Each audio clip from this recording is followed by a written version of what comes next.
kulanti wacan wanaagsan dadka daawanayo meel kasta oo aad joogtaan halkani waa Somali American TV oo aan si toos ah idin soo gudbinayno studio-deena ku yaala magaalada Minneapolis gobolka Minnesota ee wadanka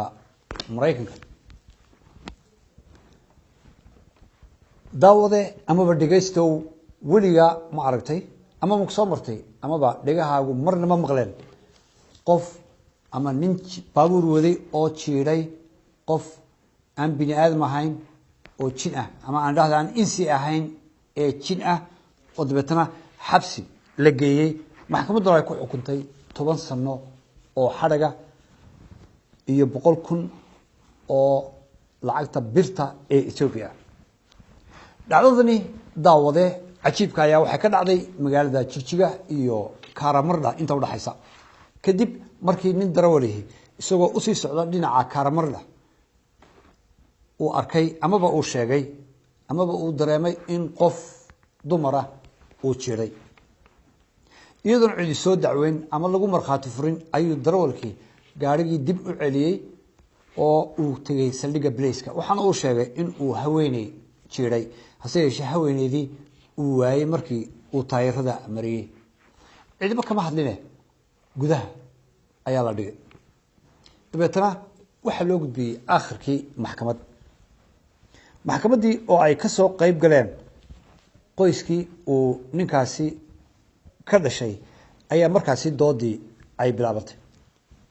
darawalkii ayaa la weydiiyay dhacdadu sidee u dhacday dabeetana waxa uu tilmaamay in uu labada taayir ee hore ee baabuurkiisa uu mariyay qof dumara jidka u dhaxeeya Jigjiga ilaa iyo Karamarda markii saacadu ay inta ahayd goor habeenimo ah waxa uu sheegay in uu reportkaasi ama warbixintaasi uu soo gaarsiiyay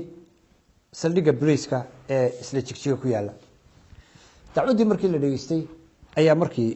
garsoorihii waxa uu eegay bal arrinkan sida uu egyahay runtii lama haynin gabadhii uu ninkaas jiray lama oranin gabadhii meedkeedii hal la doono mana jirin qoys gabadhaasi la jiray ka tirsanaa oo maxkamadda yimi ama raq iyo ruuxii gabadha uu jiray dabeetana aakhirkii maxkamadii labaad ayaa ninkaasi daawadayaal waxaa lagu xukumay 10 sano oo xariga iyo 100,000 oo bir oo lacagta Ethiopia dacwadaasi oo muddo dheer socotay ayaa qoyskii uu ninkaasi u dhashay oo ahaa nin aan deegaanka ka soo jeedin aan ilaahay ayaa daawadayaal waxa markaasi ay soo bandhigeen in aan jirin cid dacwad lid ku ah ninkaasi oo tilmaamaysa in qof dumara uu jiray si kastaba maskaxdiisu ha noqotee in kasta uu afkiisa ka qirtay haddana weli lama hayo qof ama cid ka soo dacwootay in qofkoodii uu maqan yahay oo uu baabur xilliga ku jiray jidka noocaas garsoore Cabdulqaadir Maxamed Axmed ayaa dabeetana gartaasi qaaday oo eegay gabagabadii waxa uu garsooruhu gaaray go'aan uu aad uga fiirsaday oo uu markaasi miiska ku dhuftay ama garaacay oo uu sheegay in maxkamadda go'aankeedu uu yahay in ninkaasi oo ambiil kii ugu horeeyay maraya maxkamadda horena ay 10 sano ku xukuntay haatan la sii daayo oo uu xor yahay waxa uu tilmaamay garsooruhu oo isla garteen gudidii garsoorku in ninkani maadaama uu isagu qiranayo inuu qof jiray cidii uu jiray aanay insi ahayn ee ay ahayd jin ma jirin jin soo dacwooday oo ka soo qayb galay dacwadaasi lagu soo oogay darawalkaasi isagu gabadha jiray ninkaasi ayaa haddaba jinka waxa uu xidhnaa daawadayaal ilaa iyo 2 sano iyo badh oo uu ku jiray xabsi ku yaala magaalada Jigjiga sheekadani ayaa waxay noqotay sheekadii ugu cajiibka badnayd toddobaadkan ee laga maqlo aaga dawlad deegaanka Soomaalida taasi oo ay dad badan hadal hayeen in arrinkan uu yahay arrin cajiib ah oo ay tahay markii ugu horeysay ay soo marto in nin uu xidhnaado 2 sano iyo badh kadib markii uu jin ama gabadh jina uu jiray oo ay dhimatay darawalku waxa uu qirayaa in jugtii baabuurka iyo sawaxankii ama qayladii gabadhaba ay dhigihiisa si fiican ugu soo dhacayeen oo aan muran ku jirin in uu qof jiray dad badan ayaa aaminsan jigjiga iyo aageedu in ay meelo badan ku tilmaamaan in jinku uu degan yahay amaba xarimo uu ku leeyahay dad badan baa iyaguna aaminsan in isu socodka habeenkii ee dadku amaba dadka isdhaafaya badankoodu ay isasaamaya in qaarkood ay yihiin jin isu ekaysiiyey reer jigjiga wahagaag daawadayaal bal ha laga digtoonaado arrimahaasi ka jira dowlad deegaanka Soomaalida waxaana ay qisadani ahayd qisadii ugu la yaabka badnayd ee waliba xaakim ka tirsan dowlad deegaanka Soomaalidu uu garteeda qaado iyadoo hore uu soo mari jiray dad markaasi lagu eedeynayo in ay qof dileen amaba qof jiireen hase yeeshee raadkii markaasi la hayo cidii ka soo horjeeday ama lidda ku ahayd eedeysanuhuna ay goobta amaba garsoorka yimaadaan iyagoo ku doodaya in ninkan eedeysanuhu uu qof ka dilay haba jiiro amaba hadil hadduu rabee daawadayaal dhacdadaasi ayaan iyana intaasi kusoo koobaya tan iyo kulankeena dambe barnaamijkan oo kala daawadayaal intaynu dib u kulmi doono waa cali xiraare oo dhamaantiinba idinkaga tegaya sidaa iyo nabad أنا كلمان ليدن مقل ليدن نأرك وحانو قدن ليها مركات جيت كهوس فردين كلمان أتهير لكن مركات هدنا كصوب بحدان مضح ديو جبدا مدمدو هرتيرة تمادين اسكمانات نغطينو مرحبينات باللودين حائدن كردعي ورينا كلماني مركات ماشي نشوكتين دادك واحمتاني مركات ليدن عسومو غنيادي مياد وديسين ما حشوتين warna miya dad kun kalamaan leeyahay lamba goriga kuroogsoo jawaar jawtiis ay kananay laari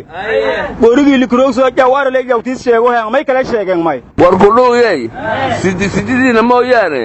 dhuludeen hubsadaniyo warnimada war ma haysaane hadii la oran jiray arrimaha socda madaxweynuhu ma ka hadlo xalay buu ka hadlay xaflad loo sameeyay xiritaankii kalfadhiga baarlamaanka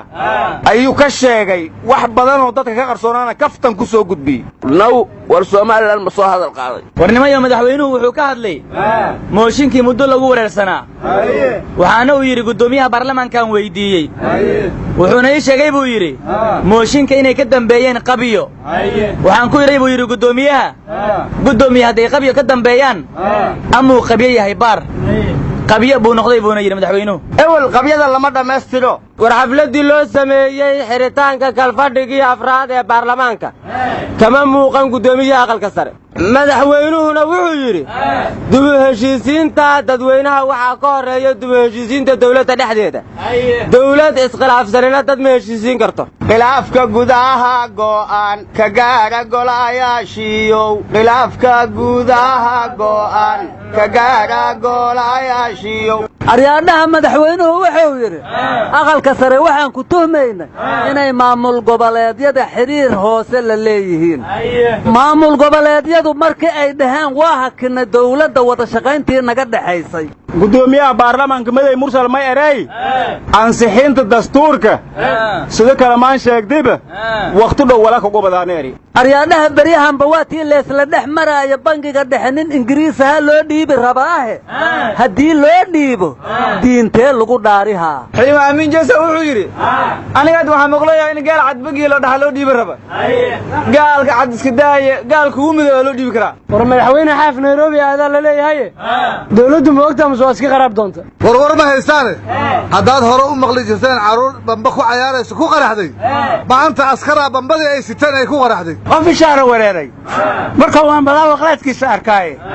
irdaha aan gargaraacnay inoo kala maana hadda ma akhrisaan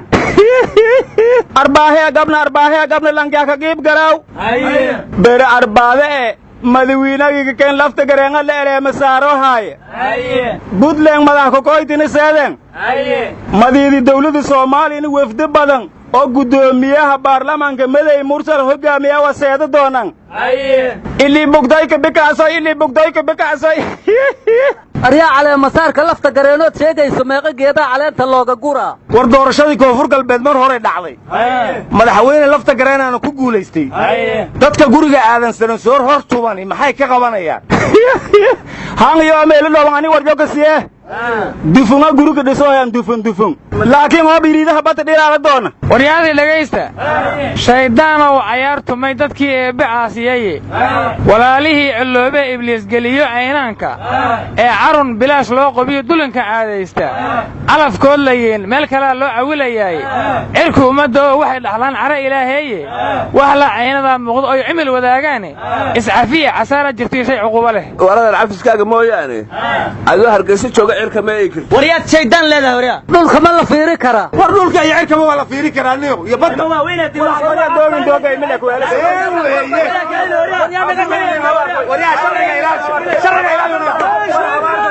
naga taga guri barwaaqa tage